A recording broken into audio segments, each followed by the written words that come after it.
عليكم ورحمة الله وبركاته. اليوم طبعا السبت هنا في ألمانيا. عندنا عطلات، موسم العطلات الرسمية عشان رأس السنة.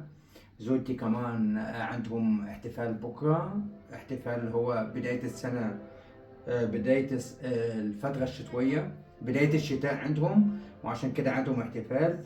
واليوم طبعا طلعنا على الكاوفلاند هنا في إشبيجا علشان نشتري أغراض للبيت اللي يكفينا، لأن احنا ممكن يكون عندنا ناس وزيارة.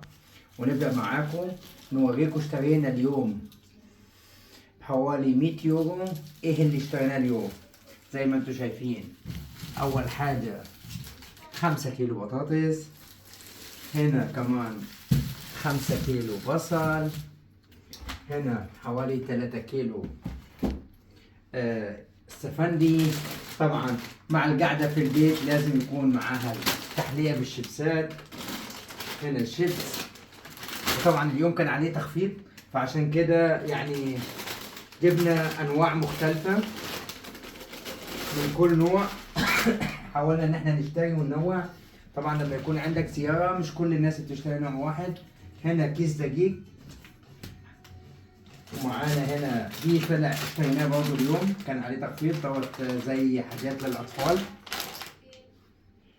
اشترينا طبعا معانا أكيد المية عشان الأطفال موجودين معانا، فلازم نشتريهم دايما في المية. هنا عيش بالجبنة بيكونوا هم خابزينه ومجهزينه.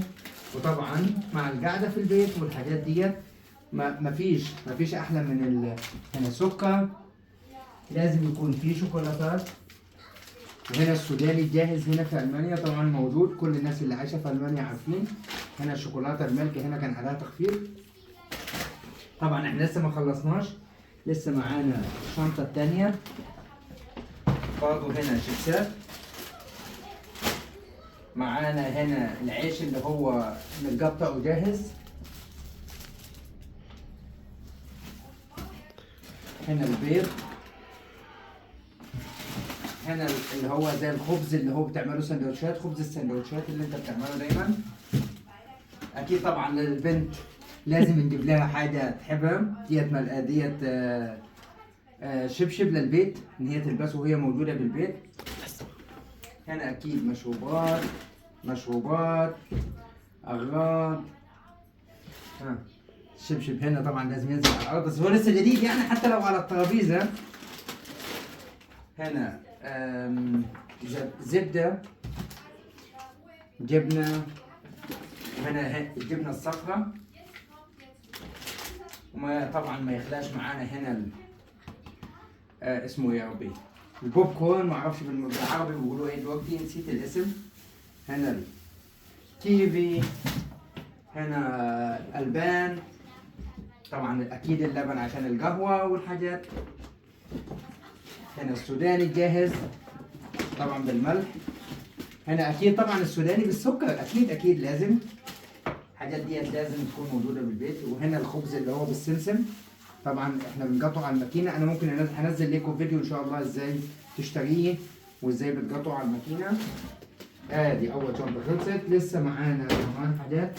معانا شنطه هنا موجوده طبعا الخبز اكيد عشان موسم الاجازات المحلات كلها هنا في المانيا هتقفل، فلازم نكون معانا.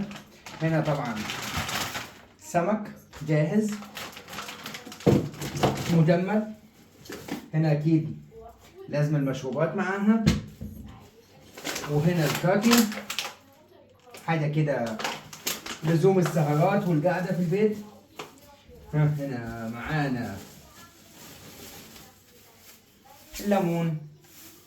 وبكده حابب اختم معاكم الفيديو ان احنا ديت المشتريات بتاعت اليوم تقريبا 100 يورو. الاسعار في المانيا بصراحه في الفتره ديت كمان غليت. ودوت حبيت افرجكم على الفيديو ان احنا اليوم كنا في رحله بره البيت، وان احنا اشترينا اغراض للبيت اللي تكفينا يومين ليوم 25. يوم الاثنين مفتوح المحلات نص يوم، ولكن مع الضغط ومع الفخن اللي هو نهاية الأسبوع، عطلة نهاية الأسبوع السبت والحد، فممكن ما تلحقش أغراض. فلازم إن أنت من البداية إن أنت تحاول اليوم تجهز أكبر كمية. ممكن يوم الاثنين مثلا، لأنه نص يوم ممكن تلحق الأغراض أو ما تلحقش. ودوت عشان كده حبيت اشارككم في الفيديو الجميل دوت. ايه اللي احنا جبناه؟ طبعا ما جبناش لحمه، ما جبناش الحاجات ديت، لان اللحمه والحاجات دي في المانيا لازم نشتريها من محلات الاتراك. محلات الاتراك بعيده عنا شويه، فطبعا احنا بنخزنها عندنا وبنشتري كل ما بتخلص قبلها بشويه. بنخزن اللي يكفينا مثلا كل اسبوعين 3 شهر نشتريها مره. حابب اختم معاكم الفيديو في رعايه الله وامنه، والسلام عليكم ورحمه الله وبركاته.